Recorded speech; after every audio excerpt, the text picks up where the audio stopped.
InSync Training presents Developing Competencies for Virtual Classroom Facilitators by Jennifer Hofmann.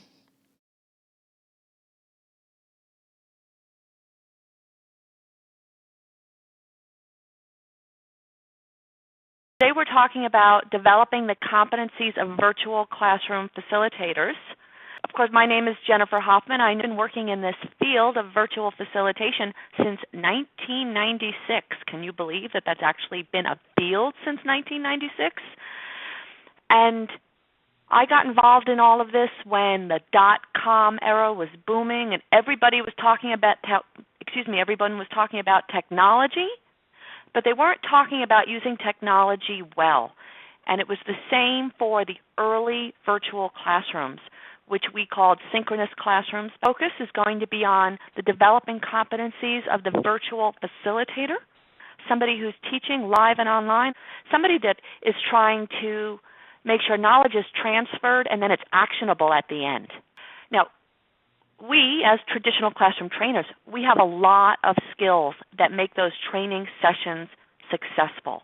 We know, sometimes instinctively, sometimes with training, how to manage the group dynamics, how to use our voice to manage the message that we're trying to deliver, and that includes things like, you know what they are, tone, pace, volume, how to use humor, how to read the body language of a group or an individual, because groups develop personalities too. How do we assess on the fly whether the learning objectives are being met? A skilled classroom trainer knows how to facilitate those activities. And they know when to make changes, when to deviate from the script. Now, just because we're great in the traditional classroom, though, doesn't mean we're going to be able to transfer easily to this virtual environment.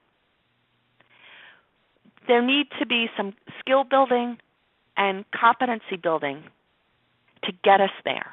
And if we skip that competency building, if we ignore what's different about the virtual classroom, it could be the difference between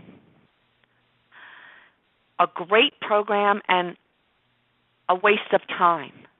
And a failed program in the virtual environment could mean a failed initiative in general. Let's talk about the Virtual Facilitator Competency Model that we have developed at InSync Training. I'm going to talk about the big picture. And the big picture is about when you're looking to put somebody in the position of virtual facilitator. What are the 5 big things we're looking for? So this is almost the hiring discussion. What competencies are you looking at the hiring level? Digital literacy, adult learning principles, virtual classroom fluency, cultural intelligence, and time management. We're going to start with digital literacy.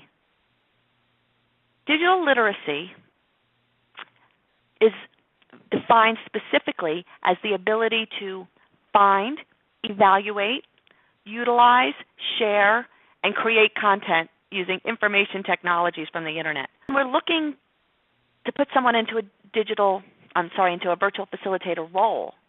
We need to do more as individuals than just master how to use the whiteboard and chat. We need to keep up with everything that's new and figure out ways to incorporate that into our live online environments. Understand what our learners are seeing, what they are experiencing, and we can put them at ease and ensure that they're going to be successful. We're going to move on and talk about virtual classroom fluency. Remember I said that digital literacy leads to fluency. I think that teaching in the virtual environment is like learning to almost speak another language. We're certainly using different ways of communicating. Besides conversation, we're taking in information from chat.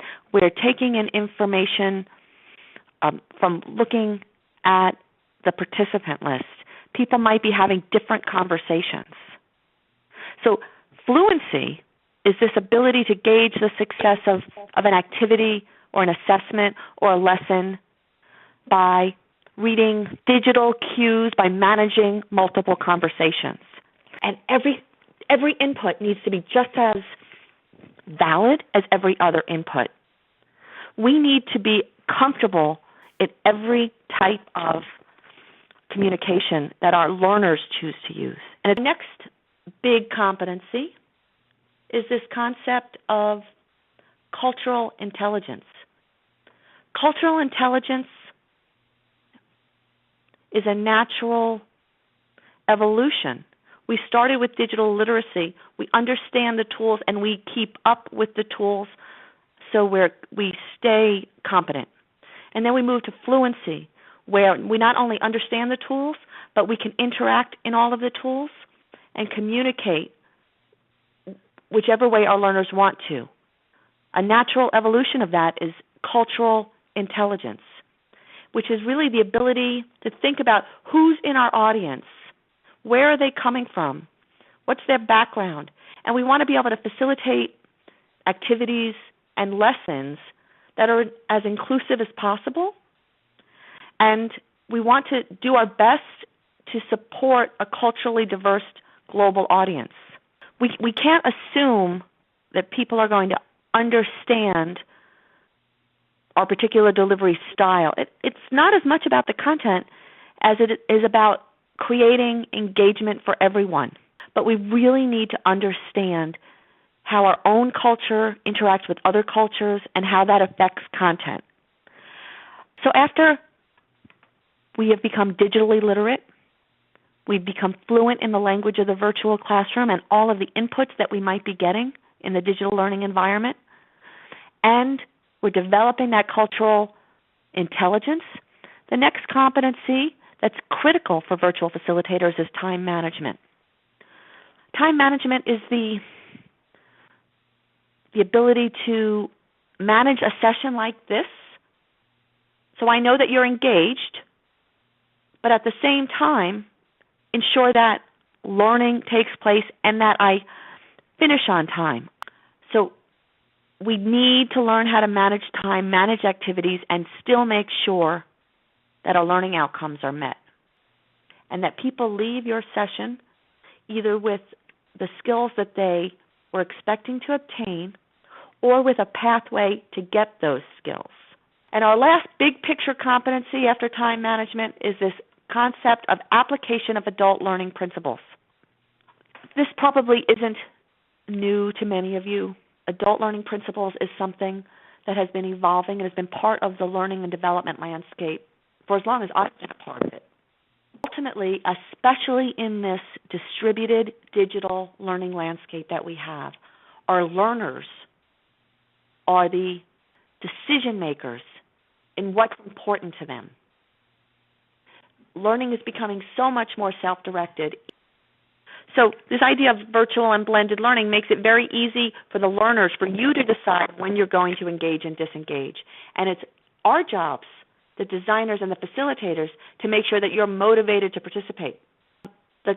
If you're competent in this particular skill set on knowing how to incorporate adult learning principles into your class, you're going to manage your activities in ways that really maximize engagement. And engagement, remember, is getting people emotionally connected to the content. It seems obvious, but we need to stop and say, how can we make this happen? For more information on the Virtual Facilitator Competency Model and to access the entire Byte session recording, Developing the Competencies of the Virtual Classroom Facilitator, visit www.insynctraining.com.